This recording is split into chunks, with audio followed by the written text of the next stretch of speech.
Hello everyone. आज की इस वीडियो में हम करेंगे एक्सरसाइज 2.2 को कंटिन्यू करेंगे। तो लास्ट वीडियो में हमने क्वेश्चन फर्स्ट का फर्स्ट पार्ट कर चुके थे। आज हम करेंगे सेकंड पार्ट। तो हमने क्या निकालना है, find the zeros of the following quadratic polynomials. Quadratic polynomials है उसकी जीरोज फाइंड आउट करनी है and verify the relation between the zeros and the coefficient.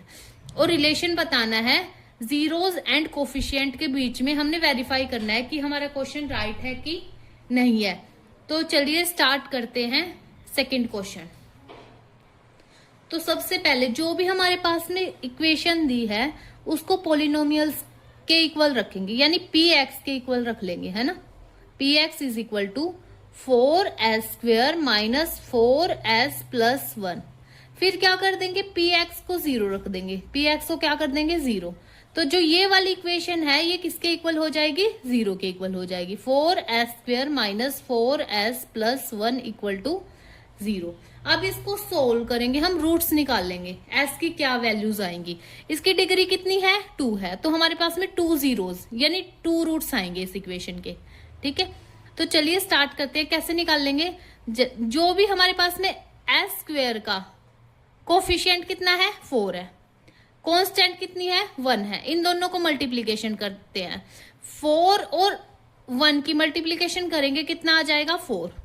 ठीक है, तो मल्टीप्लीकेशन करने पे क्या आना चाहिए, 4 आना चाहिए। ठीक है, और अगर हम उसको सोल्व करें, प्लस माइनस करें, तो कितना आना चाहिए हमारे पास में, तो भी कितना आना चाहिए हमारे पास में, -4 आना चाहिए। ठीक है, तो अगर मल्टीप्लाई करें तो 4 आना चाहिए, और अगर हम उसको सोल्व करें प्लस माइनस करके तो -4 आना चाहिए। ठीक है, तो सबसे पहले क्या करेंगे, देखो मल्टीप्लाई करने पे कितना आना चाहिए, 4।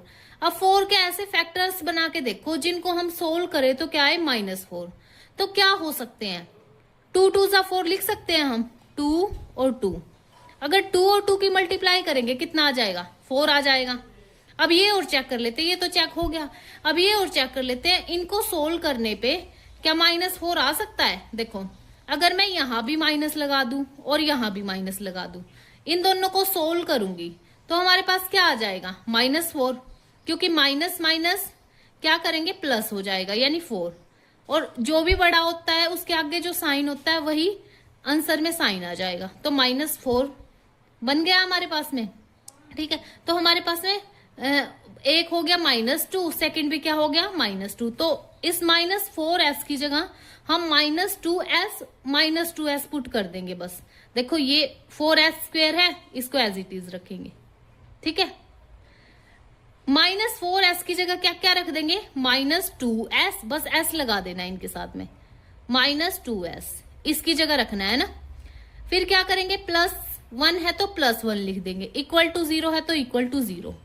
अब क्या करना है, अलग अलग कर लेना है, 2 का जोड़ा बना लेना है हमने। ठीक है, ठीक है, तो देखो जो फर्स्ट 2 है हमारे पास में, इसमें से हम क्या कॉमन ले सकते हैं, क्या कॉमन आ सकता है हमारे पास में, 2 आ सकता है, एक s आ सकता है, 2s इसमें भी है, 2s इसमें भी है, तो अंदर क्या बच जाएगा हमारे पास में, 4 में से 2 बाहर गया तो 2 बचा, s² में से s गया तो एक s बच गया, है ना। अगर 2s माइनस है तो माइनस आ गया, अब 2s था, 2s बाहर चला गया तो 1 बचा।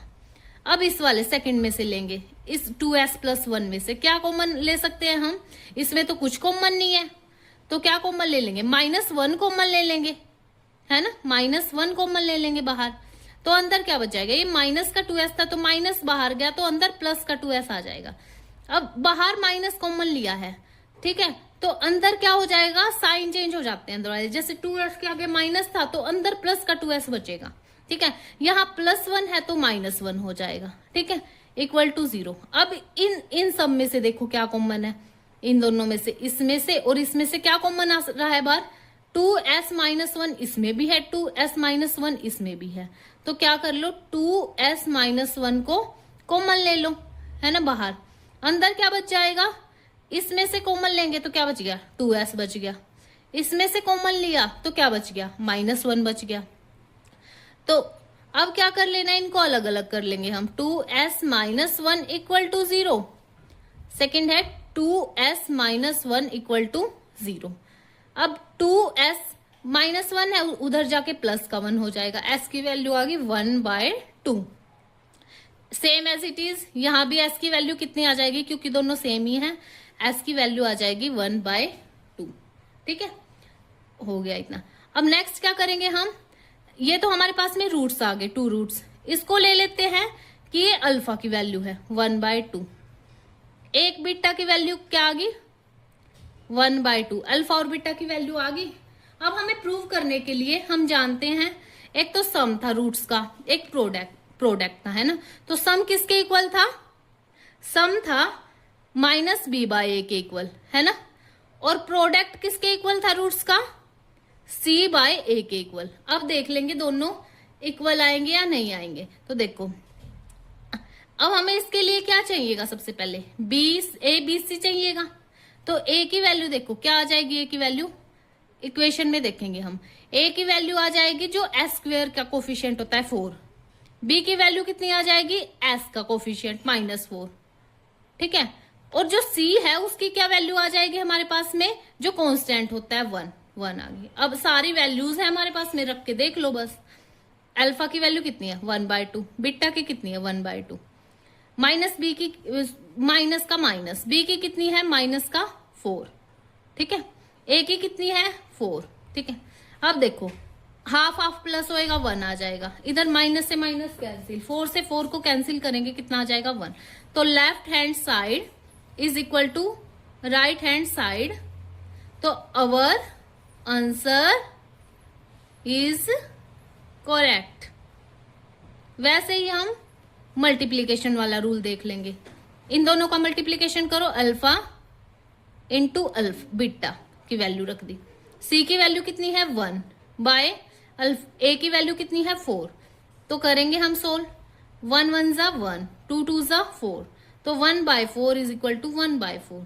तो left hand side is equal to right hand side, our answer is correct. ठीक है, तो ये हमारे पास में प्रूव हो गया कि हमारा आंसर है वो क्या है, बिल्कुल राइट है।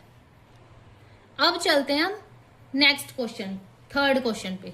तो जो हमारे पास में थर्ड क्वेश्चन है वो ये है। ठीक है, तो सबसे पहले क्या करना होता है, देखो इस क्वेश्चन में देखो 6x² -3 -7 x दे रखा है, तो कोफिशिएंट पहले दे दिया, पहले इसको क्या करना पड़ेगा, हमने ठीक करना पड़ेगा। सबसे पहले क्या लिखते हैं x², ठीक है, x² वाली टर्म। ठीक है, फिर क्या लिखेंगे x वाली टर्म, तो -7, माइनस को मत भूलना, x का कोफिशिएंट -7, माइनस को हमेशा साथ लेके चलना। ठीक है, साइन को हमेशा साथ लेके चलना है, तो -7x।